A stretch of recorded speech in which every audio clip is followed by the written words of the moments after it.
الفيديو اللي فات اتعلمنا ازاي نبدأ المرحلة الاستراتيجية من تخطيطنا التسويقي، وعرفنا الناس يعني ايه تقسيم او تجزئة في التسويق، وايه بالضبط طرق ومسميات التقسيم او التجزئة ده. وعرفنا برضو يعني ايه استهداف وازاي تستهدف عميل. فيديو النهاردة ان شاء الله هنتكلم فيه عن التموضع او التمركز او المكانة، وهنعرف مع بعض ايه الادوات او الاطارات اللي ممكن نمشي عليها للتمركز ده. هنتكلم برضو سوا على خطوة تحديد الأهداف كخطوة أخيرة في مرحلة الاستراتيجية بتاعتنا، وهنعرف إيه المعايير اللي محتاجين إن احنا نتبعها في تحديد الأهداف.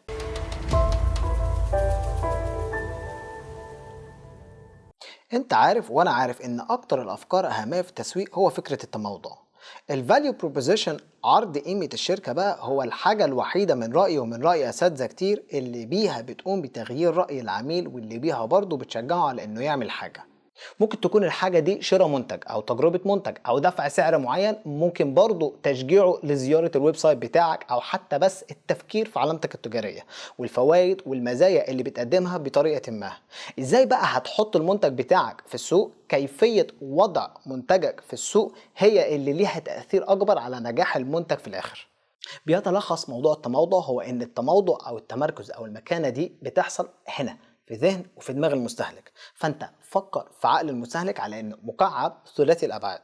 هم بيشكلوا ارائهم عن المنتجات والخدمات بفئاتها، وبيكون عندهم تصورات عن المنتجات اللي بتشتغل بشكل افضل او بتشتغل بشكل اسوأ. في الحالتين هم بيتصوروا ده على اجزاء او جوانب معينه في المنتج، وساعات بيحطوا في الاعتبار ميزات معينة على انها مهمة عن ميزات تانية غيرها، او العكس، ميزات اقل اهمية عن ميزات غيرها، وده بيحصل لما بيحددوا خلاص اللي هيشتروه. بس الخبر بقى الحلو اللي هنا هو انك انت بصفتك مسوق، فانت بايدك تغير تفكيرهم ومعتقداتهم عن المنتج، وتقدر دايما تحركهم لطرق جديدة توديهم لاحتمالية اكبر في انهم يشتروا منتجك انت.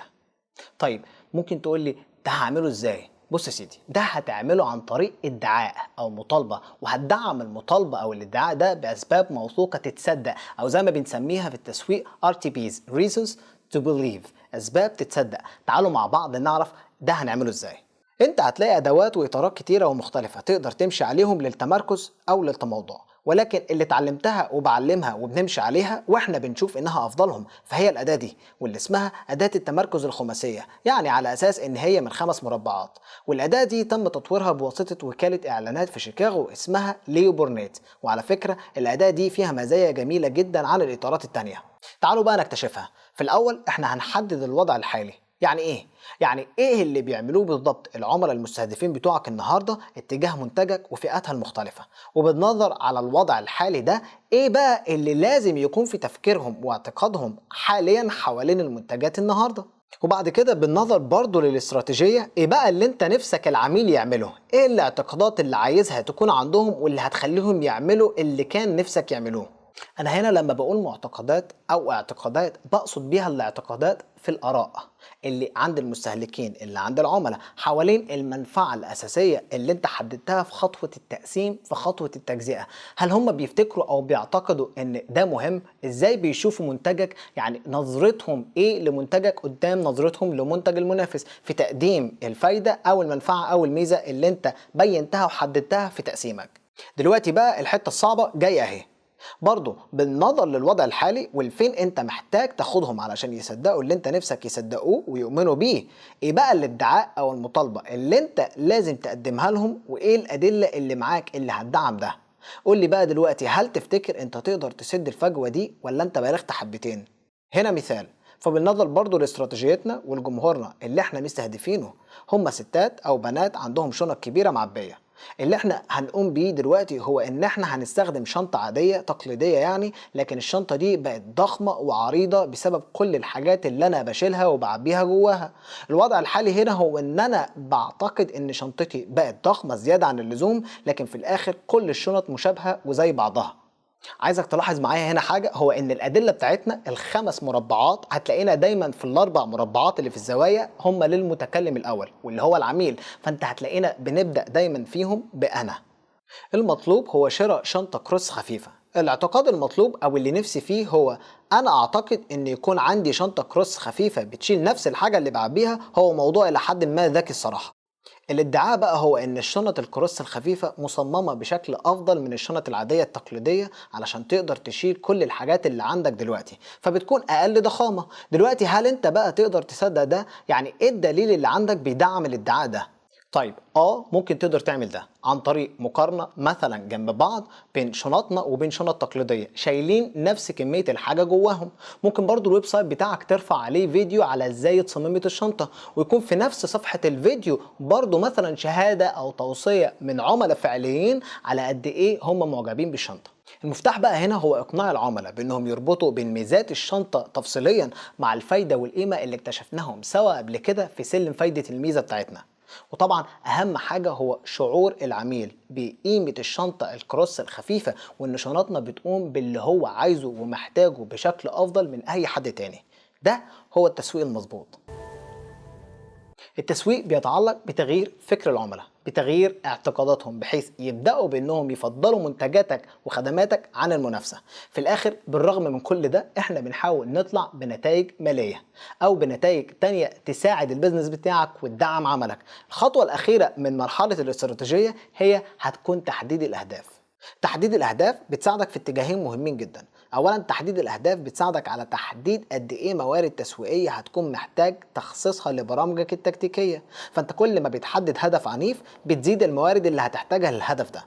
ثانيا بيساعدك تحديد الأهداف على قياس تقدمك وقت الحملة التسويقية، وده طبعا بيخليك تشوف وتعرف إذا كنت محتاج تعمل أي تعديلات ولا حاجة. قدام شويه في الدوره او الكورس او البلاي ليست قائمه التشغيل اللي احنا فيها حاليا واللي باسم اسس اساسيات التسويق، هوضح لكم ان شاء الله كيفيه اعداد مؤشرات الاداء الرئيسيه، ازاي بتعد مؤشر اداء رئيسي واللي هي الكي بي اي، وهوضح لكم برضو ازاي بترتبط بالاهداف اللي انت حددتها هنا.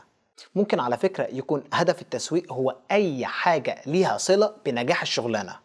معظم الشركات بتحدد هدف لإيرادات المبيعات، لكن برضه مش لازم يكون الإيرادات دي تكون متعلقة بس بالجنيهات، لأن ممكن تحديد أهدافك تكون مثلا بكمية البضاعة اللي اتباعت، أو برضه ممكن تكون حصة ليك في السوق، أو ممكن عدد العملاء الجدد اللي أنت اكتسبتهم. عامة أنت بالتأكيد هيكون في فريقك وفي نشاطك زميل من قسم الشؤون المالية بيفضل استشارتهم في الموضوع ده من تحديد الأهداف.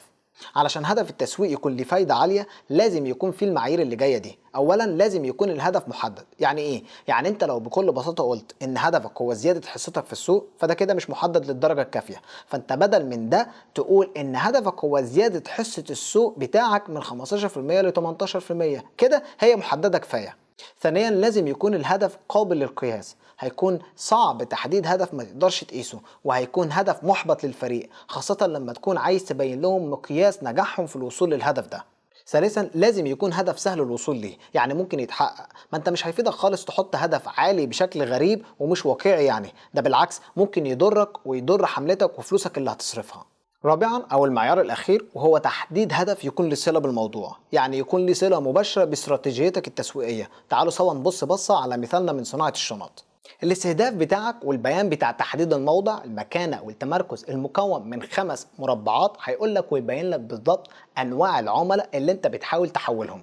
هنفترض ان هم ستات او بنات عندهم شنط من شركات او من مصانع تانية وهم ناويين يغيروا شنطهم خلال سنه.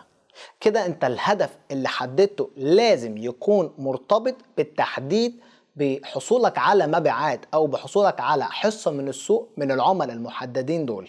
ده كده خلى ان الهدف ليه صلة باستراتيجيتك التسويقية وبالموضوع. حاجة أخيرة محتاج تعرفها وهو إن الهدف لازم يتحدد بفترة زمنية، يعني تحديدك بإن الهدف هيتحقق خلال فترة زمنية معينة. ممكن ده يتحط تحت إطار زمني أنت هتحدده، ولكن بعض الشركات بتفضل تحط نفس الإطار الزمني اللي بتقيس بيه النتائج المالية حسب بقى نظام الشركة، سنوي ولا ربع سنوي ولا حتى شهري. المعايير دي لتحديد الأهداف هي من أذكى الحاجات اللي ممكن تفكر فيها الأول قبل تحديدك الأهداف، مهمين جدا فاوعى تنساهم.